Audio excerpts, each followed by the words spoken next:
Hi, buds. I'm your host, Sam. And I'm your co-host, Ozzy. And this is Kush and Crime. Oh, yeah.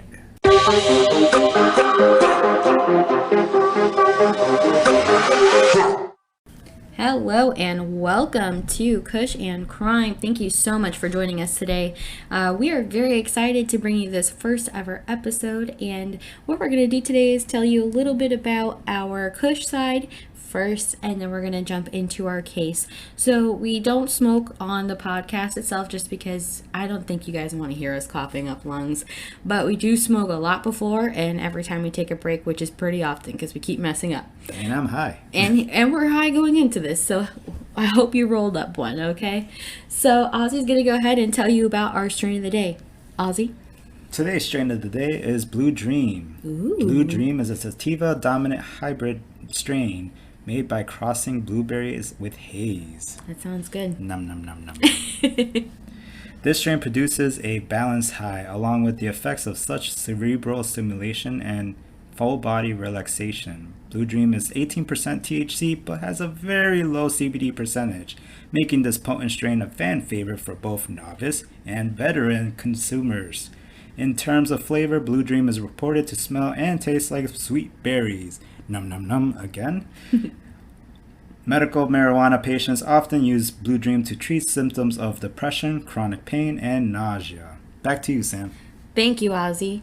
And now with the weather. I'm just kidding. It's raining sideways. So basically, we took that information off of Leafly. You can go ahead and look that up yourself there as well.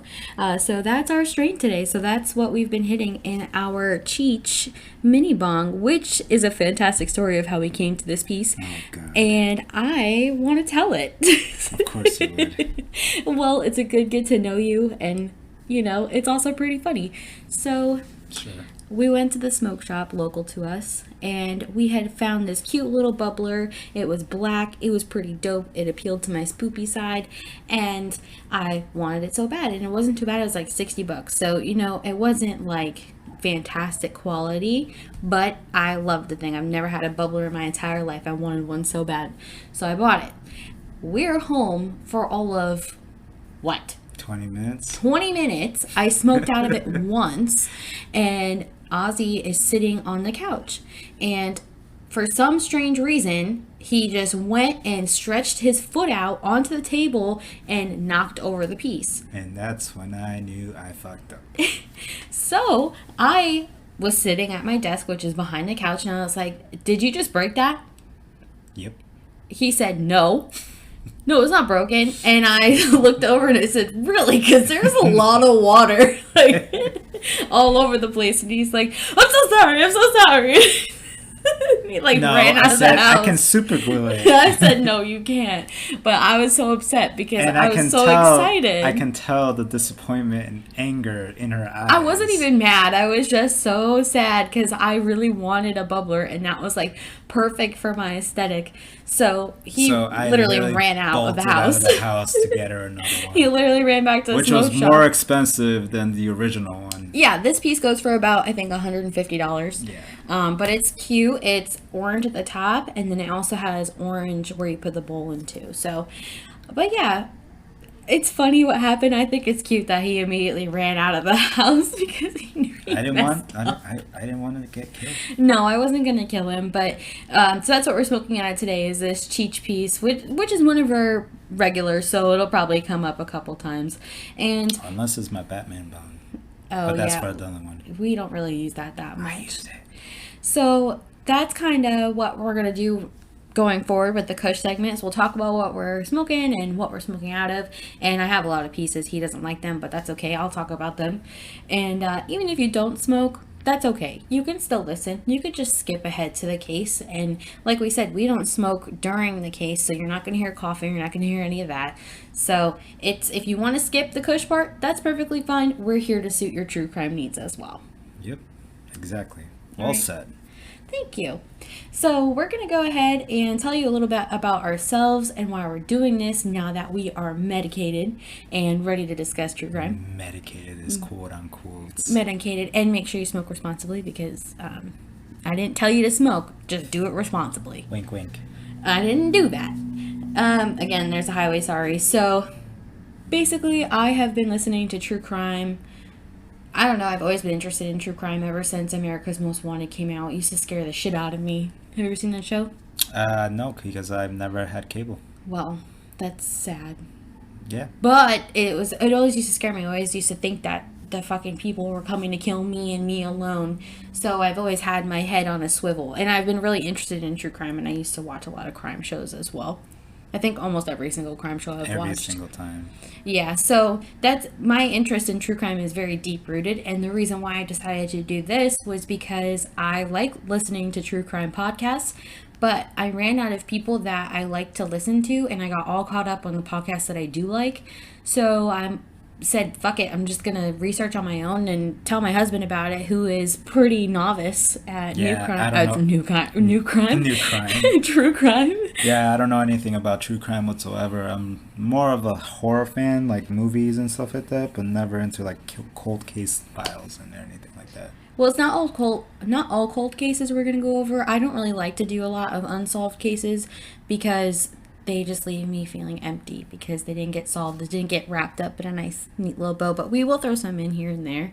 But most of the cases are going to be like with someone in jail, or they know who did it, but for some reason they couldn't nab them. Okay. So story time. Yeah. So here we go. Okay. So Jennifer Farber, who is Jennifer Dulos.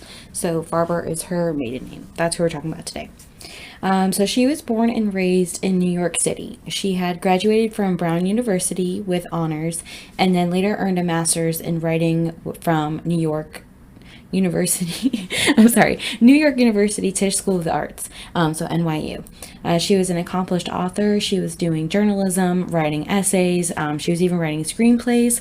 She was also working on a novel. She was described as being someone who is deeply genuine, compassionate, trustworthy, subtly hilarious, brilliant, and creative by her friends and family. What is subtly hilarious? I don't know. Like, how can you be subtly hilarious? Would that just mean, like, you're not hilarious to certain people? Are you sarcastic? What is subtly hilarious? I mean, I guess indirectly, like a jokester, maybe?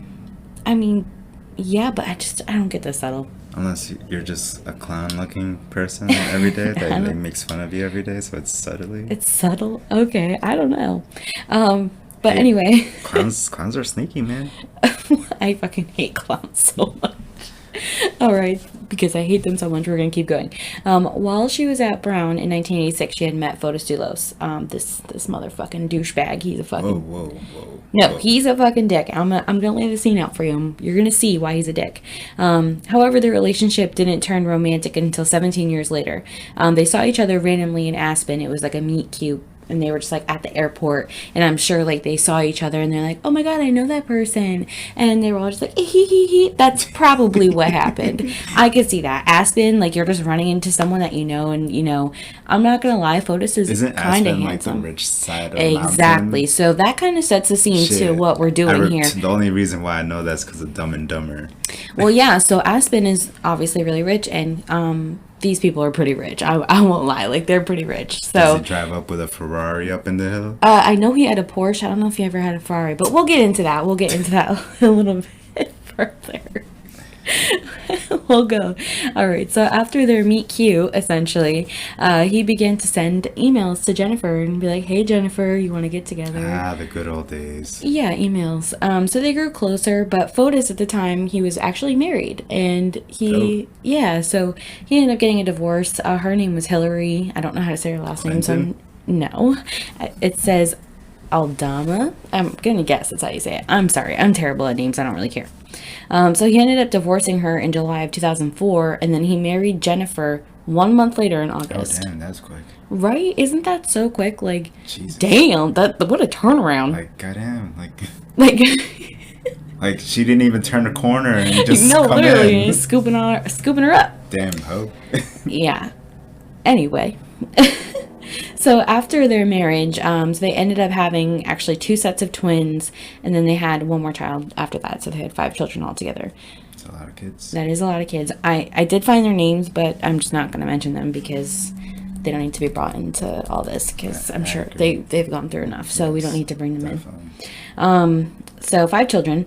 And since Fotis was in real estate in Connecticut, our home state, something unfortunately, always happens in Connecticut. Actually, there's not much that happens in Connecticut, which is why this was so interesting. All right. You got money. You cover things up, man. All right. Shh. We don't need to get killed here. I'm just kidding. All right, so since he was in real estate, they ended up moving together to 4 Jefferson Crossing in Farmington. And for those of you that don't really know Connecticut, it has a lot of nice homes. That's why we're sitting here and joking about people being rich. 50 Cent actually used to live in Farmington. Yeah. And that was actually Mike Tyson's house that he purchased. So I don't think he still does, but that just goes to show you, like, Farmington, it has lots of really rich homes. They're huge. They're multi-million dollars. And, it's the suburbs of Hartford. So... and we'll come back later to, like, the kind of geographical outlay. What the hell is the word I'm looking for? Layout. There we go. Thank you. Of Connecticut. Yeah, essentially the map. We'll kind of go over that in a little bit more detail. But if you're curious, look up that address. It's 4 Jefferson Crossing in Farmington. The house was actually listed. That's Fotis's house. And you can see it on Zillow. And it's huge. It's really pretty. Yeah. I think I showed it to you. Farmington is by far like one of the richest cities in Connecticut. Well, also Greenwich, Avon, which we're also going to talk about Simsbury. Actually next. Yeah. So because Fotis he owns his own real estate company. It's the four group. It's like, I don't know. They have houses. Whatever. Branches. Yeah, they sell houses. They work on houses, things like that. So he has a fucking shit ton of money if he's living in at that house. So basically have, like, different businesses and different, like, it's a 4 group. Yeah. Yeah. So, like, one, for example, like, one is for, like, house supplies. Another one's for, like, plumbing, stuff like that. Well, no. Like, he has, like, it's almost like real estate. Like, there's properties that he owns. Oh, okay. Cool. Yeah. So he's bringing in all this money, and Jennifer is a stay-at-home mom with all those children. So Fotis makes sure, because, he's rich, that they have everything they ever want, spoils the kids. And he insists, obviously, that his kids play sports just like he does, and he does a lot of water skiing and stuff like that. Okay. Seems like a legitimate dad stuff to do. Yeah, I mean, that seems pretty legit, but he was pretty hard on the kids to compete and stuff, and he competed himself. Yeah, but, all right, that's different. Like, maybe not take his side too much. Okay, I'm sorry. Okay. We cool? No, we're not. All right, so since Jennifer is an author, obviously she uses writing as her outlet. So, like most girls, most girls journal. Jennifer was writing on a blog, and she was actually blogging in Avon, and she was getting her thoughts out in a way that was healthy to her. So she would write on Patch.com for Avon, and like we just talked about, that's another really rich town, and you could totally look that up too. Another multi-million-dollar homes. And also she was writing on 5make7.com. So she mostly wrote about her friends, her family, the people that she interacted with on day-to-day. Pretty typical. Yeah, this seems like a normal type of girl. Yeah, definitely super normal. But, there were instances where she began to hint that things were not going well in her marriage. And this is where it probably goes south, huh? Oh, I would consider it downright ominous, let me tell you. So on March 12th of 2012, I don't know why that came out super Canadian. What? 2012, eh? I'm sorry. We moved. We used to live in Connecticut. Now we live in Florida, and my accent is doing some funny things. And talking about accents, I always have a Spanglish dictionary language. He speaks backwards because his first language is Spanish, and sometimes. Sí. And how do you say the pushpin? Come on, babe. Thumbtacks. He says thumbtacks. What's a thumbtack? Whatever. Anyway, we digress, but that's just, we have some speech things going on. Again, we're sorry. We're trying really hard. I'm sorry, perdón. All right, back to the story. Back to the case, because we're actually getting pretty serious here. So, on March 12th of 2012, she had posted, quote, "I wish I were a strong person and that confrontation did not scare and appall me." Quote. Well, unquote. So she was talking about Fotis and that. And in August 26th of 2012, she was just discussing on her blog, how she was having a hard time getting to sleep after one of the babies was born. Remember, she had 5 kids. And she said, in quotes, "I know that this too shall pass, but I fear that I may be in a body bag by then," end quote. Oh, shit. So she basically, like, predicted her future. Unfortunately, yeah. And it's just so downright scary because I can already know, like, that position that she was in where she just felt so trapped by the situation. I feel so bad for her. Yeah, that's crazy. Yeah, it's just, and it's terrible.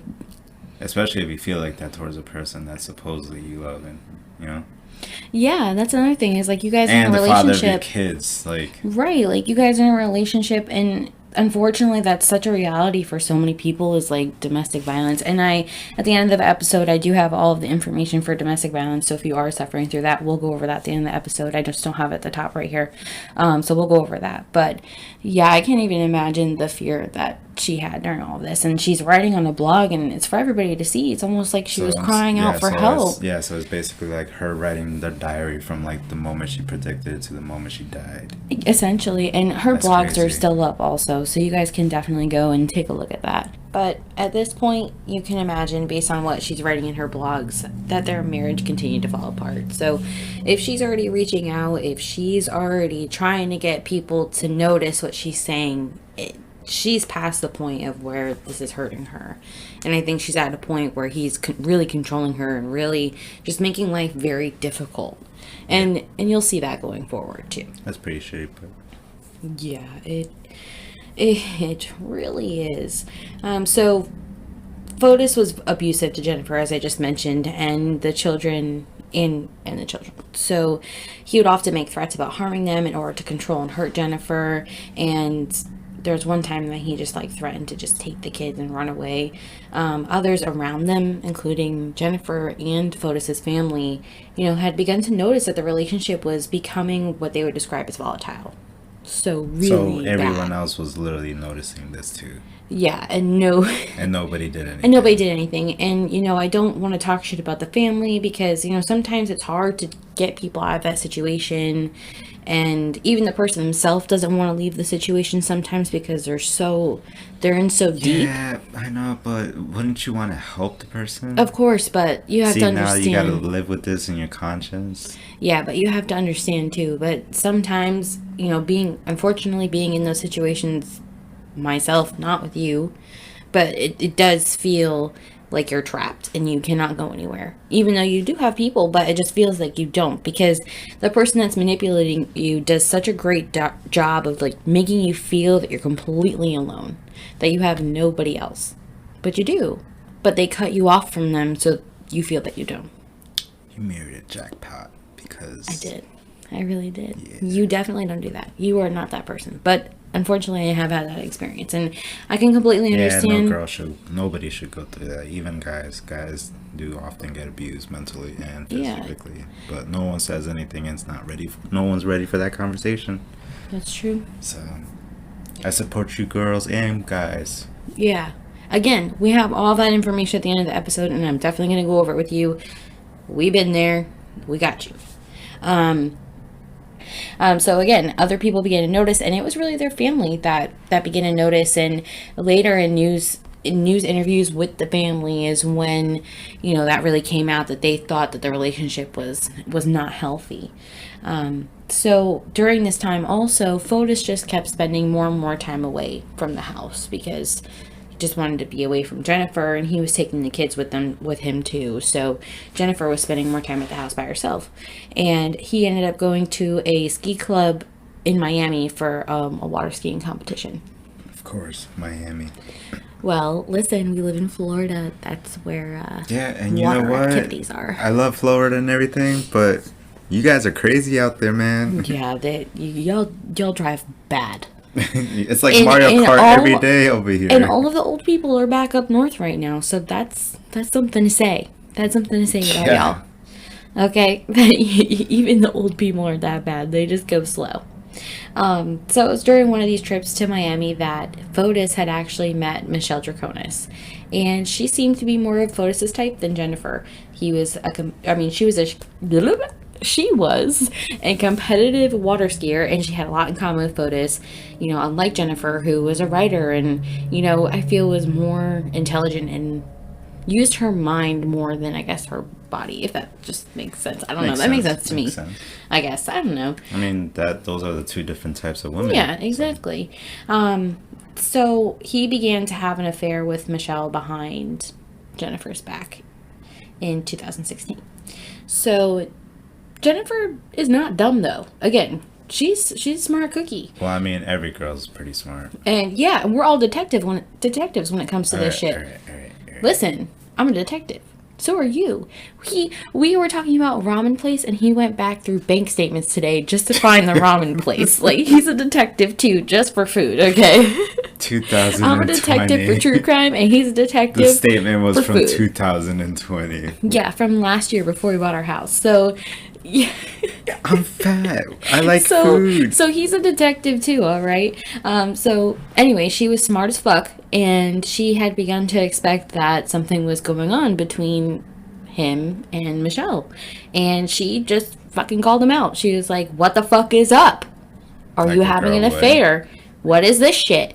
And he did not deny it, actually. And this was in March of 2017. So what? It went for it. He didn't deny it. He was just like, "Yeah, I am." You always deny it. Excuse me? Like that song. It wasn't me? It wasn't me. No, I'll kill you. I mean, no, I won't. No, I won't. It won't. No, I won't. Ah, that's a joke. See, now the truth comes out. I still haven't killed anyone. That's a joke. Please don't come arrest me. I'm totally killing. Oh my god. See what happens? I'm totally kidding. See, she's trying to cover up right now. This is the Kush part of Kush and Crime, yes, let me tell you. But she's not trying to cover it up. She's not trying to cover it up. So you all heard it. Heard it. I love you. If there's a different co-host, it's because of that. No. What? I do have plans to bring like guests and stuff on, so please don't think I killed my husband, because I wouldn't do that. I'm just high as fuck, and I'm having a hard time right now. Or I'm on vacation with Rihanna. With Rihanna? Yep. What the fuck? Okay. All right. I don't even remember where we started on that tangent, but he didn't deny that he was having an affair with her, and he just straight up told her, "Yeah, I am." So Jennifer was like, "Fuck that," and took all 5 children and moved out to New Canaan. So New Canaan is at the bottom left part of the state. I like to call it the tail, and it's near there, and it's near New York. It's about an hour from New York and about an hour from Farmington. And it's near Lake Greenwich, New Canaan. I'm pretty sure. That's where mostly lakes and rivers are, right? It's like the other rich part of the state, close to New York. It's the suburbs of New York. Oh, okay, yeah. I remember where that is. Right. Okay. So she moved out there and she filed for a divorce with Fotis. And I can just imagine the amount of stress that she was going through. Just because now she found out that her husband is cheating, and will confirm that her husband is cheating. Now she's a single mom of 5 children, and now she's moving all the way to New Canaan to get away from this fucking asshole who's been controlling her. Oops. And then has been cheating on her as well. Okay. So their divorce continued out, and that divorce was just terrible. They were just dragging each other into court every 5 seconds. There was over 300 motions. And they were still together throughout this whole thing? No, they weren't together. They were living separately. Let's just break up. Yeah, no. So Fotis was actually living in Farmington, and guess who he moved in with him? His ex-wife? No, Michelle Draconis, the girl that he was cheating on Jennifer with. Oh. Yeah, and her daughter, not their daughter. Damn. Yeah. So isn't that fucked? Yeah. Like, okay, I'm cheating on you. Get the fuck out, and I'm moving my bitch in. He had the little side. Yeah, just ready to fucking take her place. Like you on standby, Pooty? Oh my god. But yeah, so that's just fucked to me. Like, again, he moves on so quickly. It's because he starts these relationships while he's in other relationships. It's crazy. I know. So their divorce kept going, and she even said at one point in her affidavit, quote, "I know that filing for divorce and filing this motion will enrage him. I know he will retaliate by trying to harm me in some way," end quote. So at that point, she had actually filed for emergency custody for her children. She again claimed that Fotis was threatening to kidnap the children and had also recently purchased a gun. Damn. Mm-hmm. Everyone knew about that now? So this was in their divorce because she wanted to have full custody of the kids. Oh, that's right. Yeah, and at first she was denied. And basically it was said, quote, "The plaintiff has not established by a preponderance of the evidence that there is an immediate and present risk of physical danger or psychological harm to the parties as children," end quote. I didn't fucking understand what that meant. I'm too high for that shit. That basically meant that Jennifer did not give enough evidence to prove to the court that the children were in danger or of risk of being harmed physically or emotionally. So their battle in court continued on. It was super toxic. They had just kept dragging each other in there. And then after a year, she was actually awarded full custody in 2018 when it was found out that Fotis had actually broken multiple court orders. Had to deal with that shit for a year? Almost over a year, and they were still in their divorce when this ended up happening. They were still going through it, and actually Fotis had spent over $40,000 per year on his divorce alone. God damn. Yeah, and he also had $4 million of financial liabilities. Debt. He should just donate to our funds. Mm-hmm. Like the $40,000, that's more than half of my salary a year. Like, that's so much. And even though he was still in debt, he was still off traveling with Michelle and going to Europe and Florida and like other shit and spending a shit ton of money, like just fucking around. Must be nice to be having money like that though. But he didn't. He was in debt. I don't understand that. Yeah, it's like everyone else in the United States. $4 million. Rich people are all in debt. That's a lot of money. I would handle my money differently. No, rich people aren't in debt. They have no debt. There's always a rich people that's in debt. Well, yeah, because they're covering it up. Exactly. They fucked up.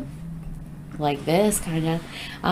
So in 2018, while she was still going through this divorce, Jennifer's dad actually passed away, and it came out that Fotis had actually not only owed the $4 million, but he also owed Jennifer's parents $2.5 million.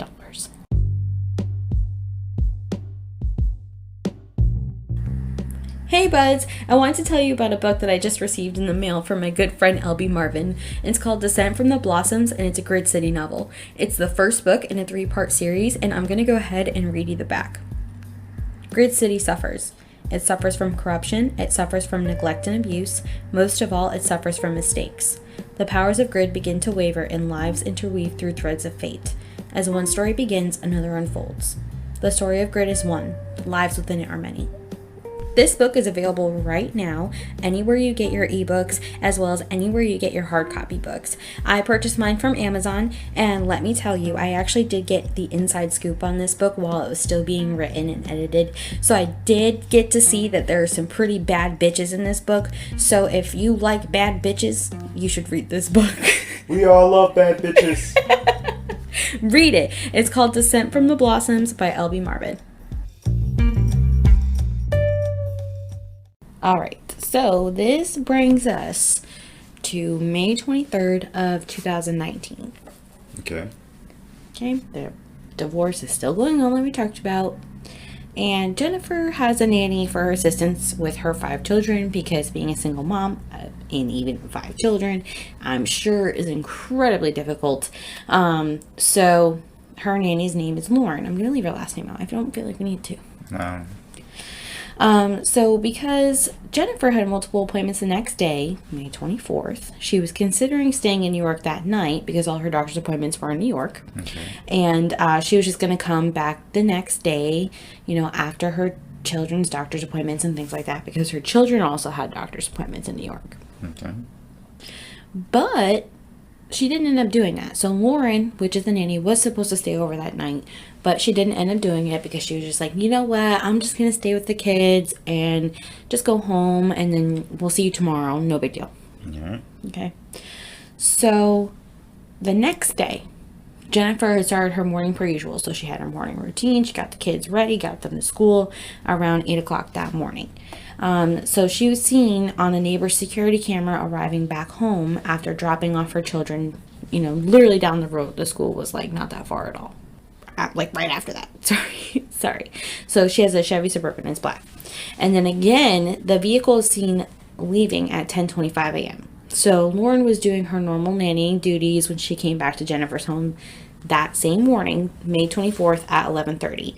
She had entered the home through the garage, noticed that one of the vehicles was gone, but was like, no big deal, because Jennifer was supposed to be in New York. That's no problem. So she got inside and she had noticed that Jennifer's purse was actually on the floor in the doorway between the mudroom and the kitchen. So you walk in and, rich people have a mudroom where it's usually sometimes there's the washer and dryers in there, and then you just like put your shoes typically in there. Oh, like a porch almost? Yeah, it's like a room between the garage and the rest of the house, essentially. Gotcha. So that's where her purse was, and it was on the floor. When she got inside, she noticed that her purse was on the floor in the mudroom, and then she just like kind of internalized that and continued on with what she would normally do. And like when she got there, so she washed Jennifer's mug for her, and then she noticed that the paper towels needed to be replaced, so she went to go grab some. So the night before, she had bought a brand new 12-pack, and she put it in the cabinet. But when she opened up the closet, she noticed that there were only 2 rolls of paper towels left. Just so the audience knows, I don't know these stories. This is like story time for me.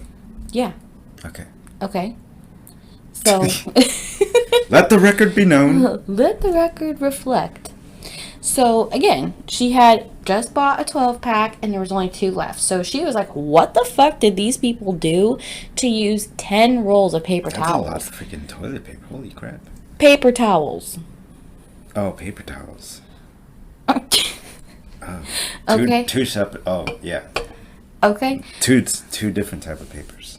They are 2 different type of papers. Great job, babe. And. All right, so she Suicide noticed. reference. Oh my god. So she noticed that they were gone, and then she also noticed that 2 camping pillows were missing from the garage. Again, this is all normal to Lauren, but at a certain point, she started to become worried because she texted Jennifer once, no answer, twice, no answer, 3 times, no answer. And this is very, very not like Jennifer. Jennifer would always answer right away, especially with Lauren, because Lauren is normally with her children. Okay. So then she calls Jennifer, and again, no answer. So Lauren is starting to freak out. She's like, okay, this is so unlike Jennifer. And the phone is still active? The phone is still around, yeah. Jeez. Okay. So actually, no, it went straight to voicemail. My mistake. It went straight to voicemail. So at this point, she is worried. And then she starts reaching out to Jennifer's family. And she's saying, I can't get a hold of Jennifer. Have you guys heard from Jennifer? Nobody's spoken to Jennifer. They try calling Jennifer. Nobody can get through to Jennifer. So they are worried. And they actually end up going to police at around 7 p.m. Girl power. Yeah. When Lauren had met with police, it was like pretty soon after she already figured out that like Lauren was not around. And she met with them and she basically said, I feel like this is foul play. And do you want to guess who she thought it might be? Yes, Potcast Dulos. You are correct. Dun, dun, dun. So yeah, so it was Potcast. So she said, I think it's Potcast. And, it wasn't just because... to be fair, they always suspect the husband. They do always, and I was just about to say that it's not only because of that, because they always blame the guy. No. There was an occasion where Lauren herself was working, and Potcast had chased Jennifer all the way from outside the house into the house, and Jennifer ran into the room and locked the door, and Potcast was banging on the door, so pissed off, like trying to get into the room, beating the shit out of the door, and Jennifer's behind it crying. And he basically did a Kool-Aid man. Yeah, he was trying to get in there, and Jennifer is obviously crying, and Potcast just kind of like looks, sees Lauren, sees one of his kids, and then it's like, oh hey, and like tries to calm down and like calms down because he didn't want to. Exactly. Exactly. So again, what she's basically saying in her blogs is this, like, she's scared. So Lauren has seen this herself, and she lets police know, like, hey, I've personally seen this. And even Jennifer one time was just crying, and she asked Jennifer what happened, and she said that Fotis tried to hit her with his car, and she had to jump out of the way. So these fears that Jennifer has are so valid. If this shit's happening, you know what I mean? So Lauren tells police all of this, and they jump in action right away. She reports Jennifer missing at 7. They're looking for Jennifer at 8 p.m. Jeez. Yep. And they find her car, and they find... That's pretty fast for Connecticut. That is really fast. And I have to give the state police and New Canaan police a lot of credit with this case, because they did I would say, a damn good job investigating. You go, guys. You go. And it's not just because we're from Connecticut. All right. I want to notate here that Fotis was not allowed in Jennifer's home because of all of this shit. So he, like, was on, like, restriction from the court? No. Jennifer just didn't let him in his home. Oh. Okay. In her home, rather. So he basically broke in. Well, this is just me letting you know this. But yeah, when he did run in there, essentially he did break in. So after Lauren tells police all of these things, they waste no time. They jump right in and they start stopping people in New Canaan. They just start questioning everybody. They start handing out flyers. They start doing aerial searches of the area. And they had actually found Jennifer's car, her black Suburban, in Waveney Park in New Canaan, which is about 3 miles from her home. So probably like a 5-6 minute drive, maybe? Probably around there. Yeah, so, and in the vehicle itself, they had found what appeared to be a blood-like substance, and that the all-weather liner was missing from the trunk. When they got to her house, pretty much right away, they could tell something was up. Okay. They found a concerning amount of blood spattered on a trash can in the home, in the garage, in Jennifer's master bedroom, and just kind of like in different places around the house. Damn, he did a sloppy job. Hold on. So in the garage, the blood appeared to be smeared on the ground. So if you dropped a whole bunch of liquid or water, you would like rub it kind of in circles. That's kind of what it looked like. Like somebody was just like quickly cleaning up blood. And there was also some blood on the spare car. And Lauren didn't notice any of this when she went in because she wasn't necessarily looking for that. You know what I mean? How did she not notice it?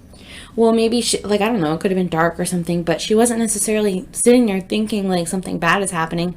And then she pretty much went right away because she had to also get the kids, remember? Okay. So she had to get the kids. She had to get out of the house anyway. She wasn't there for that long. She had to take the kids to their doctor's appointments. They still had to go.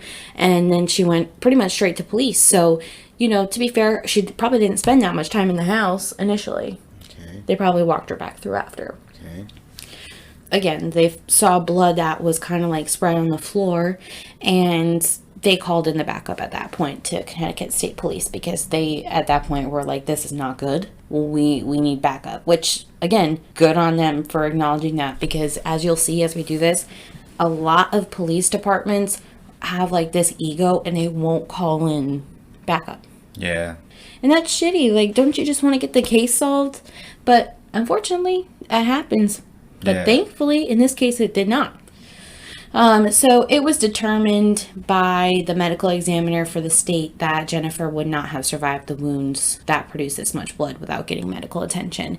The blood was tested to make sure it was hers, obviously. I'm trying to do things in a series of events here.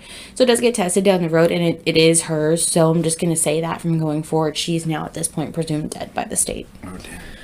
Yes. So because of the amount of blood that they found or something? Yeah, because they felt that she wouldn't have been able to survive it. And that's what the amount that they found. Imagine what they didn't find. The body? No, they didn't. Oh, they still haven't. Oh, damn. We'll get to that, though.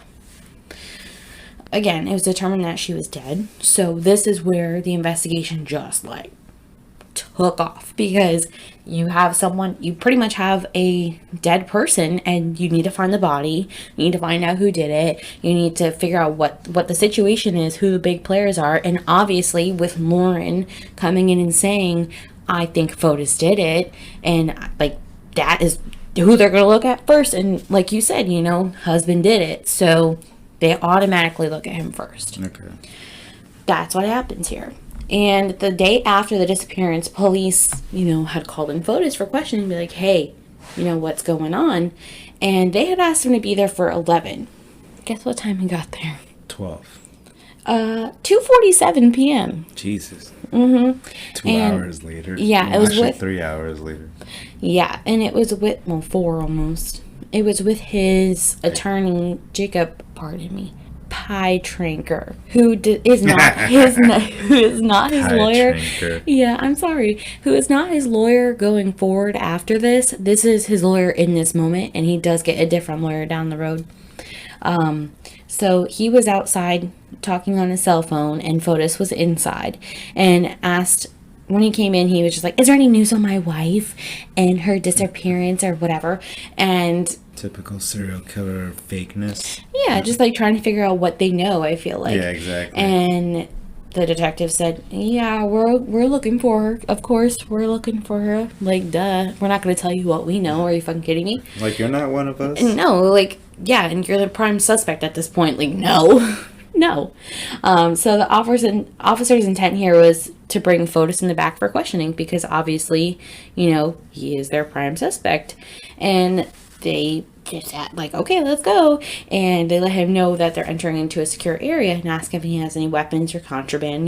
Typical, if you're going into a secure area, you can't have any of that shit. Exactly. So he just started taking the things out of his pocket and then began muttering, where's my phone? Playing dumb as fuck. Just playing dumb. Like, fuck you, you know where your phone is. So around this time, his lawyer... So passionate. I'm sorry, I fucking hate him. I hate his eyes. He has dead eyes. And I know I said that he's kind of handsome. He is kind of handsome, but his eyes are dead. So I don't... Oh, I said that earlier, and now you're noticing? Okay. Oh. Okay, so around this time, Fotis' lawyer came back, and he was telling detectives that, no, you're not going to be interviewing my client today, and we are leaving. So the detectives were like, oh, really? We thought Fotis would be interested in helping us look for Jennifer, if that's his wife, and, why wouldn't he be interested in looking? Why are you guys leaving? And during this time, Fotis' lawyer hands him the cell phone that he was on. Hands Fotis the cell phone. And he's like, the police are like, oh, is that your phone? And Fotis is like, yeah. And then hands it right over to them. So the detective's like, okay. And he puts that shit on airplane mode. And the lawyer starts freaking out because he's like, whoa, you can't take my client's phone. Da-da-da-da-da. And not exactly like that, but obviously. So he's going off because the detective takes Fotis' phone. And they're saying, like, you can't take that. And the detective puts it on airplane mode to protect everything. I never use airplane mode. Well, apparently, when a detective puts your phone on airplane mode, it prevents everything from getting erased remotely, I read in the affidavit. Never knew that. Well, now you know, so I guess The that's... more you learn. The more you learn. Yes, that is true. So again... Magic rainbow. Butterflies in the sky. Have you heard the DMX remix of that? Yes. It's the best. I'm sorry, guys. So Fotis' lawyer, which I really had a hard time saying his name. He's not his lawyer going forward, so I really don't care. Had asked the detective what the hell he was doing, and he said, I'm securing the phone. I believe that there is evidence here that relates to the disappearance of Jennifer, and he let them know that I'm going to be obtaining a search and seizure warrant for the cell phone and the records. And Fotis' lawyer was just angry and just was trying to argue that they had no right to take the cell phone, but the detective is right that Fotis just handed it over. So Yeah, it's like evidence. yeah, it is evidence, and it's not like they're going to search it until the warrant came back. And basically the lawyer said that he needed a moment outside with his client. I'm not sure. I couldn't find any information if they just left at that moment, But I think they did. They were just like, nah, let's get out of here, because they had a cell phone. There's nothing else we could really do. So the police did get the search warrant for the phone, and they took a look at the records, and they noticed that the phone was in the area of Albany Avenue in Hartford during the night of May 24th. I think I know where that is. Yeah, and that was the day that Jennifer went missing. So obviously this is worth looking into. Yeah. Okay. Hartford is the capital of Connecticut, and as you can imagine, it's very busy, and there's streetlights and cameras Everywhere. Everywhere. At night, I don't know if you guys are very familiar with retro gaming. At night, it's like Streets of Rage. Fight your way out of freaking Hartford to get yourself into safety and home. Yeah, Albany Ave, especially, like, I'm pretty sure that's a bad area. And then, like, just Hartford itself, like, if you're from Connecticut and you don't live in Hartford, you don't go to Hartford. It's like the vampires comes out. Yeah, you only go there if you need something from, like, the state itself. Yeah, like I went there once for, like, my copy of my birth certificate. Like governor help, like Social Security, like benefits, right. snaps, and literally something copies government. of your documents or something like that. Literally government. So other than that, you don't go there. Other than that, it's like Zombieland or like, work, but you don't go there at night, especially. Think of it like this: like during the day, like the people that are into zombie modes. So during the day, Hartford is like the slow walkers, basically. Like everyone's all over the place, everyone's fighting each other, whatever, helping each other sometimes, but it's like the slow walkers. And then at night, you have like those Dawn of the Dead walkers that run at you aggressively, and you gotta fight your way out of it just to get yourself into safety. And then your car gets like stolen or something like that. Like that's how bad it is. Okay, well, I've never really had an experience like that in Hartford. I grew up in Hartford. All right. So just like, let's see, I grew up there, and then I went to New Britain when I was 12. Hard hitting New Britain from there on. I fucking hate that term. Hard hitting. Oh my god. All right. Let's recoup here, okay? Ozzy, get it together. Representing. Okay. So, Hartford is the capital, and it's not a great area, as we've established. So, naturally, New Canaan police are like, let's check those cameras. Let's see what's going on there. And they take a look. So, they find footage of a Ford Raptor that is registered to Fotis' company, again, which is the Ford Group. And they see it traveling around the area of at around 7:40 p.m. on the night that Jennifer went missing. So again, May 24th. So in the bed of the truck, they see plastic bags, and they see a male in the vehicle stop, take trash bags out, put them in trash bins. Move a little bit further down, more trash bags, more trash bins. Jeez. So he goes and he's dumping different trash into different trash bins. Okay? And these are black plastic bags. This is happening, and then there's also a woman with him on the cell phone at one of the stops. They also see the man, who they now determine at this point to be Fotis, dumping a white envelope into a storm drain. So police are basically like, okay, we gotta get down there right now. We need to go see if we can get that trash. We need to find out what the hell is in that storm drain. So they go, and they end up finding trash bags with like paper towels in them. Basically, like the cover up. Towels supplies that look to have blood on them. Clothing that Jennifer is known to have with blood on them. Just things like that. Cleaning supplies, exactly. Jeez. They quickly grab all that stuff and they test it. And then they also He basically set himself right there. Well, hold on. If all that wasn't damning, just you wait till we get a little bit further.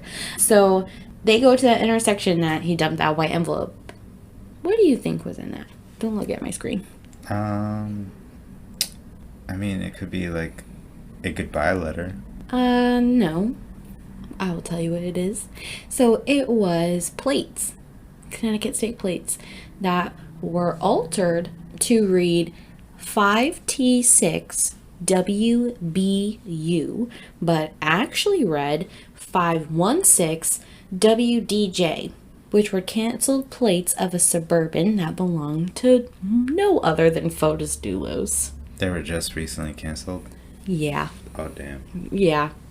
So, because the trash, some of it had already been taken to the dumps, police had to go through so much trash. And I honestly think that they thought that they were going to find Jennifer's body out there. That must suck. Going to the dump and digging all that out. Yeah. Yeah, but they didn't find her, and they did find all of those trash bags in Hartford, though. So they went out and they sent out all of that evidence. So in that bag, it had DNA belonging to Fotis. It had DNA belonging to Jennifer.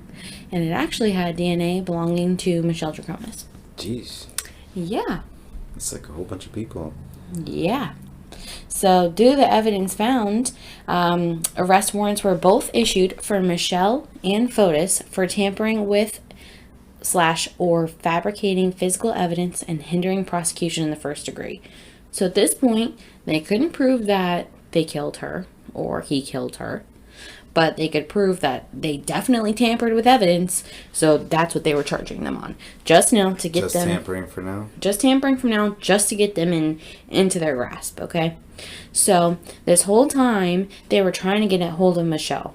So right from the moment that Jennifer went missing, they're trying to get a hold of Michelle. They're trying to see what she knows, if anything. And they're looking at Michelle as someone that could help them, and not as really necessarily somebody that is involved in the investigation, I think, at first.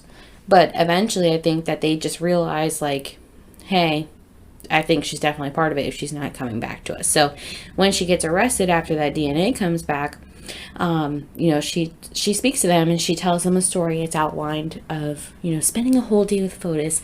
We woke up, we had a shower together, we had breakfast, we went to Stop and Shop. Story. Right, like just outlining all of this like bullshit bullet points, bullshit for lack of better words. It's a bunch of bullshit. So they are telling her this, and then they're like, okay, well, what about the surveillance footage that you're on with Fotis in Hartford, and he's dumping garbage bags? What's he dumping? Got called out, maybe. Mm-hmm. So she just like, I don't know what you're talking about. I don't know. I don't know. So she was arrested, and that was the first time she had spoken to authorities. And the next day, Fotis's home in Farmington was searched. Oh. And what they would find there, I would say, is very interesting.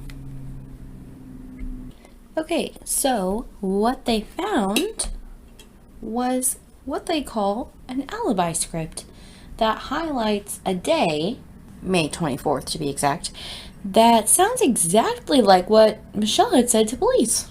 So basically he told her what to say to the cops. Yeah, so they came up with it together, and not only did it mention Michelle and Fotis, but it also mentioned Fotis's other lawyer, Kent Mulhenny. Whoa. Lois, get my Batman glass. What? Yes, so there's also a lawyer involved in this. Wow, talk about corruption over here. Yep, so, I'm so glad you never watched this case while we were in Connecticut, because this is great to watch it unfold for you. I don't really follow the news. I know, but yeah, so there's another lawyer involved in this, and he's highlighted also in these alibi scripts as provided with an alibi. That's nuts. Yup. So police end up realizing, like, hey, these alibis are fake as shit. These are not real alibis. So they arrest her. Yep. Good. Yeah. Mm-hmm. Let's go back to, the day that Jennifer went missing. So May 24th. So we're in June right now where Michelle got arrested. So let's go back to May 24th. On that day, they did a lot of searches for vehicles around the area of when Michelle went missing. They actually found a Tacoma with those plates that were altered, that were on there. Okay. And they followed that Tacoma from Farmington all the way out to New Canaan, and then it was in New Canaan, parked in the same exact spot for quite a bit of time, and it was seen with a bike in the back when it was coming down to Farmington, but when it went back to Farmington, it did not have a bike in the back. Okay, So, what the police found out is that that truck had actually belonged to one of Fotis's employees at the Ford Group. And it turns out that Fotis took that truck without the employee knowing, even though the employee was the one that drove it, and took it out and used it and then brought it back. So, again, police track all of those movements, and then they kind of connect the two, obviously. Okay. So they talk to the owner of the truck, and they say, hey man, what's going on with the truck? We found this truck. And they let him know, Fotis took the truck, and when he gave it back, he was very insistent on me changing these seats. And he kept pushing me and like to get me to change the seats, and he wanted to take the car again, and I told him no. Probably because they had blood on them. Hold on. You're right, but let me get there. Damn it. Damn. Yes. Yeah, you're right. So basically, Fotis was pushing to have those replaced, and he was like, here, take these from the Porsche. That's why I said I knew he had a Porsche. So take these from the Porsche that's crashed over there. Porsche too? No, he was like, take these seats from the Porsche, put them in there, and get rid of those seats. If you know what, I'll get rid of those seats for you. Okay. And the guy was like, no, I'll take care of it. Don't you worry. And he kept the seats. Jeez. So he let police know, hey, I kept these seats. I think that they're worth you looking at, And they did test them, and yes, you're right. It did come back with Jennifer's blood on them. So, what's up? So, Fotis was arrested also. Good. With all of this, okay? And About an arraignment, and he was put on bond. But at the arraignment for the bond, his lawyer requested the bond be lowered because he is a, quote, upstanding citizen, and he has 2 prestigious degrees. Freak out of here. Literally fucking ridiculous, okay? But he posted bond and was required to then have a GPS monitoring. Probably because he has money. Definitely. And relinquish his passport. Prestigious. And he was placed under house arrest with only places he could go would be to work, to meet with his lawyers, or to go to the doctor. And then he could go to the store as well. Okay. All right. So again, that guy, he told them all about the seats, and he brought that to them, and they tracked all of the movement. So their theory at this point is that Fotis took the Tacoma with the altered plate, went up to New Canaan. They took his bike, which was a limited edition European bike, because why not make it more obvious that you did it, Fotis? And like his motorcycle bike, or no, it's like a bicycle bike. Remember, he's very gotcha, sporty, gotcha. So he had a nice bicycle. Okay. So he rode his fancy schmancy bike and waited for Jennifer. Was it a mongoose? No, it wasn't a mongoose. He waited for Jennifer to get back in the house. He went into Jennifer's house, broke in, waited for her to come in. And then when she came back into the house after dropping the kids off, he did a spinning heel kick. He killed her and then cleaned up the mess and then drove her car back to Waveney Park, and then I'm assuming put her body in the Tacoma. Oh. That's why there was blood on the seats. Okay. So at that point, I don't think police can, there's a certain amount of time that I don't think police can track where the Tacoma went or something, but I just don't know, and nobody knows, obviously, where the fuck he put her body. Almost like a missing footage off cameras? Or? I don't know if it's missing footage or what's going on. I don't know if there's time unaccounted for. I made that just maybe a fuck up in my research. I couldn't find that information. But I just don't know, where did her body go? What the fuck did he do with it? Damn. Yeah. So, that truck... And you're literally like a detective over this. I went pretty deep into it. This took a little bit of time for me. And you still couldn't find it? I couldn't find it. So, that's their theory. So, again, they're talking to the guy that owns the truck, and they let him know, yeah, he took the truck again. Michelle took the keys from me and I couldn't take the truck, but Fotis offered me his truck. I said no. So it turns out that Michelle took the keys in an effort to keep the car away from the guy who owned it so they can clean it. So guess who brings it to a fucking detail shop and a car wash? Ferdos.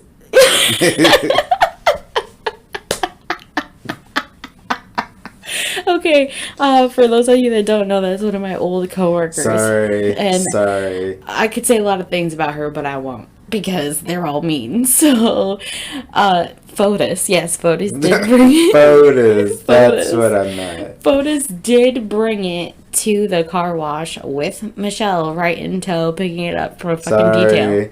Sorry for those. They sound the same. No. Okay, so he brought it to the detail place, and there's Michelle. So at this point, you know, all of this is lining up to be like, damn, bro, why did you just wear a sign that said I did it? Yeah, seriously, like, you gotta be dumb stupid to do that. Like, Yeah. what? Yeah, let me just take my car to the detail shop. Yeah. Yeah. So the seats, again, came back with Jennifer's DNA. All the stuff in the bags came back with Jennifer's DNA and Fotis's. And only one thing had Michelle's DNA on it. So I told you about how Fotis's lawyer was also in those alibi scripts, but I do have those alibi scripts like highlighted hour by hour. So I just took a couple examples off of it. So at 7:10, made breakfast for her daughter. 7:20, took her daughter to school. 8:12 p.m. back home. 8:30, made breakfast for herself. 12 p.m. had lunch with Fotis. Literally, but like alibi. So she at a point she got arrested again once her DNA was all found on everything, and she admitted to police that the notes were to quote help them remember, quote unquote. So there, I just did air quotes, like you guys can see that. So the police investigated these scripts. Yeah, it really did. And again, like I said, they determined them all to be fake, and even Kent was arrested as well. And Fotis was charged with felony murder and kidnapping. Michelle and Kent were charged with conspiracy to commit murder. So this is everybody's, well, Michelle and Fotis's second arrest. This is Kent's first. Damn, she's like a felon. These are definitely felony charges, let me tell you. Yes. Okay. So Fotis's bail was set at $6 million, and Michelle and Kent's were set to $2 million each. Yeah, Michelle posted hers. I don't know if Kent posted his. I didn't want to go too far into it because his case is still going. I don't know. And Michelle's case is still ongoing, so, you know, I didn't go too far into it. I wanted to mostly keep it about Fotis and Jennifer.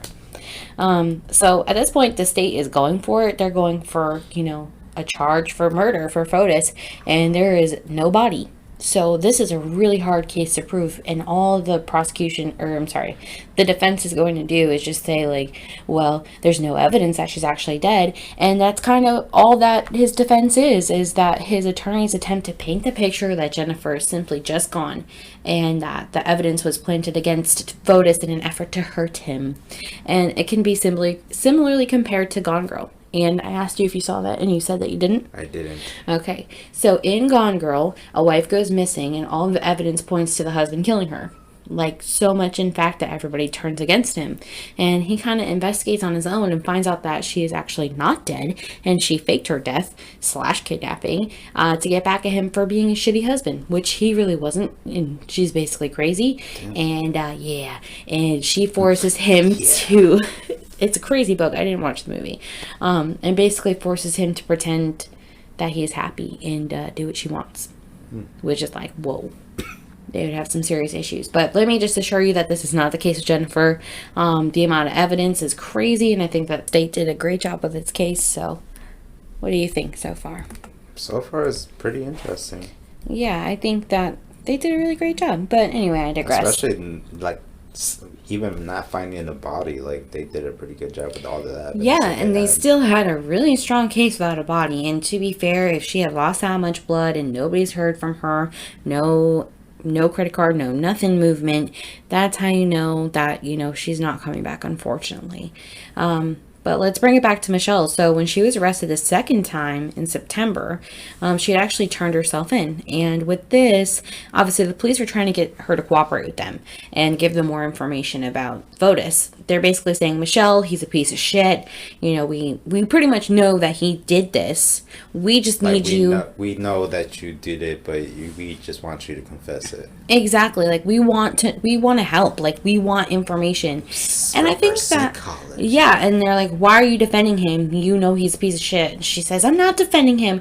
I never want to see him again. And that's kind of where everything just starts to fucking fall apart. Fall apart. Yeah, everything just like deviates from what she was saying. And, you know, we only know when things start changing that dramatically. It's when people are lying, because it's easy to remember the truth. You only have to remember one series of events. But when you're lying, you have to remember every single thing that you said. And they fucking detailed that shit to every 10 minutes. Like, are you fucking kidding me? Wow. Yeah, so... Every 10 minutes? Well, not every 10 minutes, but it's kind of... The same. Yeah, like they really detailed it all out.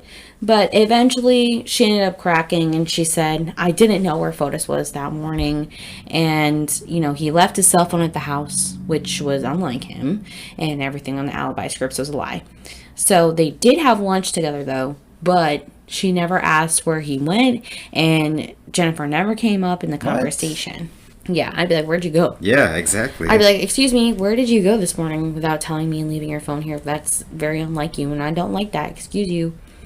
Yeah, and at that point, you know what? If she did know something was up and she really didn't want to cover for him, and, like, she should have just went to police. I'm sure she would have been fine. Like, are you fucking kidding me?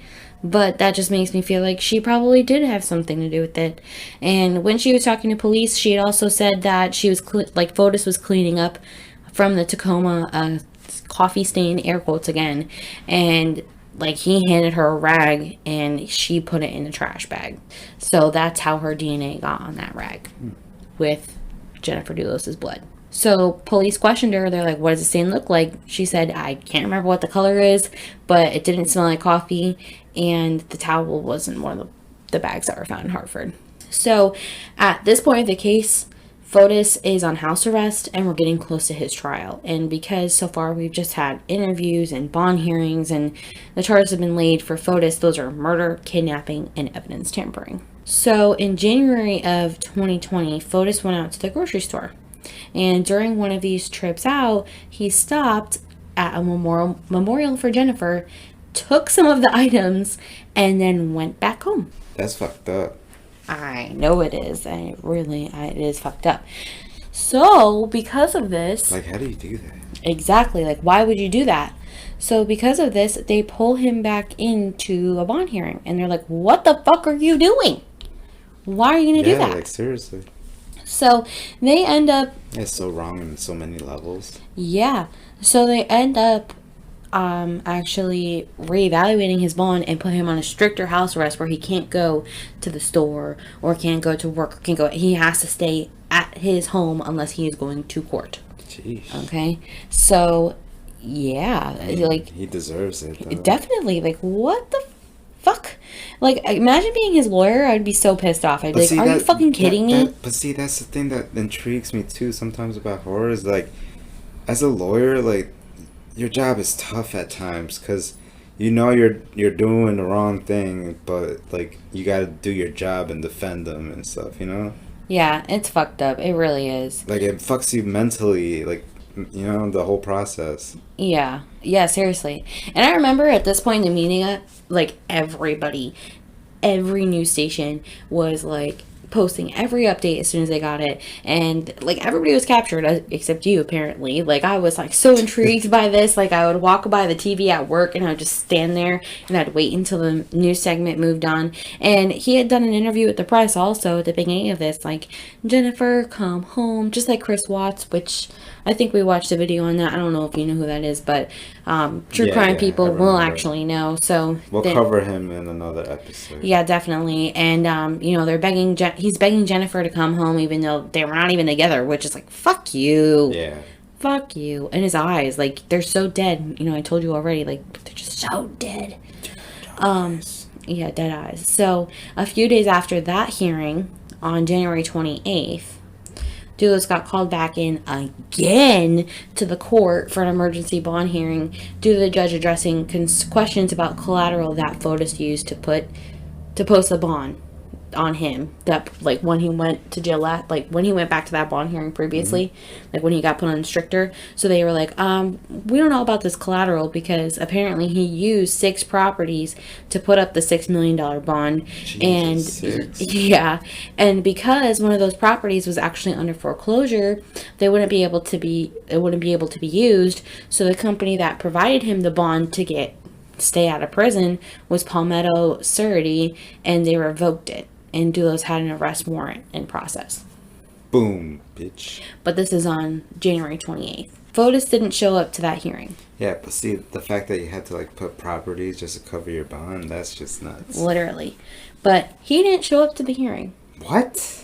So police went to check in on him. You at his did home. all that work and you... Oh my... $6 million, right? Yeah, so, like nothing. Police went to check in on him at his home in Farmington and found him in the garage with the car turned on and the door closed. So he killed himself like a little bitch. Yep, and there was also a note found. Wow. But he was actually still alive. He rage quit. He was actually still alive, though, and he was taken to Yukon, and then he was airlifted to Jacoby. Oh, he's still alive? He was still alive. Wow. Listen up, sir. He was still alive, taken to Yukon, and then was airlifted to Jacoby Medical Center in New York, and he received oxygen therapy. He died 2 days later. A waste of oxygen. Can I just say I hated this so much, like, watching it? I was so pissed. Waste of oxygen. I was so pissed because fuck you. You did this. You did this. You did this. You did this. Exactly. Nick, and if you're listening to this, you did this. You did this. Yeah, and literally, like, you are getting away from it. Not Nick, literally. It's just an inside joke. No, it's one of our friends. One of my best friends. It's alright. So, like, he did this, and he's just taking the easy way out. Like, justice is not being served. It's just I was so pissed to hear about this. And it's bullshit. Like, really? How are you going to do that to Jennifer's family? How are you going to do that to your children? Yeah. Not only did you kill their mom, you killed yourself. Are you fucking kidding me? No soul. And now, because you don't want to face what you actually did? Like, man up and, like, if you were man enough to kill your whole entire family, like, you should be man enough to, like, handle the consequences. Yeah, and basically he heard that, like, his bond was being revoked, and he's like, oh, fuck no, I am not going back into jail. And I actually do have the note if you want me to read it to you. Is it spoopy? No, I'll read it. It's not that bad. Then bring it on. It says, if you're reading this, I am no more. I refuse to spend even an hour more in jail for something that I had nothing in all caps, to do with. Enough is enough. And if it takes my head to end this, so be it. I want it to be known that Michelle Troconis had nothing to do with Jennifer's disappearance, and neither did Kent Mulwiney. That's his lawyer. I asked the state to let them free of any such accusations. I also asked the state to stop harassing my friends, who I am redacting from this. They're honorable people. Please let my children know that I love them and I would do anything to be with them, but unfortunately we all have our limits. The state will not rest until I rot in jail. My attorney can explain what happened with the bag on Albany Ave. Everything else is a story fabricated by law enforcement. I want to thank my family and friends that have stood by me in this difficult time. And I'm just going to cut out the last line, but basically he's thanking his friend for being there, and he said, I'm sorry I can't be stronger. Oh my gosh, shut up. Yeah, so he bitched out, essentially, and you know what is kind of fucked is, like, he waited until the very end to mention his children, like, oh, and by the way, make sure you tell my kids I love them. But Michelle and Kent are innocent, and I didn't do it. Right. You know, like, fuck you, Fotis. What are your thoughts on that? I don't know. The fact that he literally, like, had to, like, do that whole process with the... It's just all mind-fucked. It is. It's all mind-fuck. It's completely fucked. It's like, there's a lot of evidence towards him, but there's not a lot of hardcore evidence. Right. It's just completely fucked. And there is one good thing that did come from this, though. I do have to say. So, what's that? So Connecticut created a new law, actually, or a bill, I don't know. So with Jennifer's divorce, remember, it was very terrible with Fotis, and there was so much back and forth, and he was practically controlling her by bringing her back into that courtroom. Oh, speaking of which, it's like, my other thought on that is that, like, you know, if she broke up with you or you broke up with her, just walk away. Just, why kill everyone? Yeah, like, let it be. Just like, yeah, exactly. So he was making threats and all of that stuff, very abusive, very controlling. In 2021, so this year, Jennifer's Law, a bill to expand the state's definition to include coercive control, was passed. This was due to influences from this case and a case of Jennifer Magnano. Finally, well, that's actually decent. So Jennifer McManel was actually fatally shot in front of her children in 2007 by her husband Scott. They were also in a terrible divorce case going back and forth with child custody disputes, and Scott also ended up killing himself. So coercive control is defined as a, quote, a pattern of behavior toward a person who is or has been an intimate partner or family or household member, which causes fear or harm to person or restricts such a person's freedom of action, unquote. Examples of this would be isolating a person from family and friends, like we talked about earlier, controlling someone's activities, like what they do, isolating a person, stalking and cyber stalking.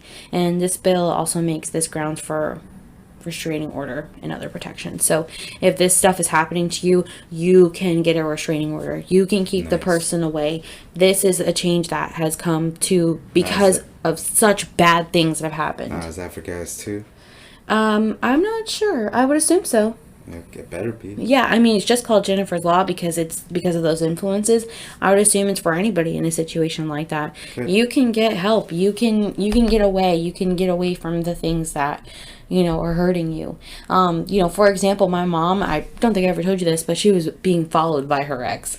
And he would he would stalk her. Like, literally, I've seen this. We were at an outing together and he just showed up and they weren't even together. And shit like this, my mom could have had a restraining order. And not that he would have followed it, but and for Jennifer, maybe a restraining order might have meant her life. Maybe she could have been okay. Maybe it didn't have to come to this. Yeah. And even a lot of people within the creation of the bill were victims themselves, and I'm sure we all know someone. Understood her. Yeah, and I'm sure we all, whether they told you or not, know someone that has been or currently is in a domestic abuse type situation. And if you are, please remember that there is help available for you.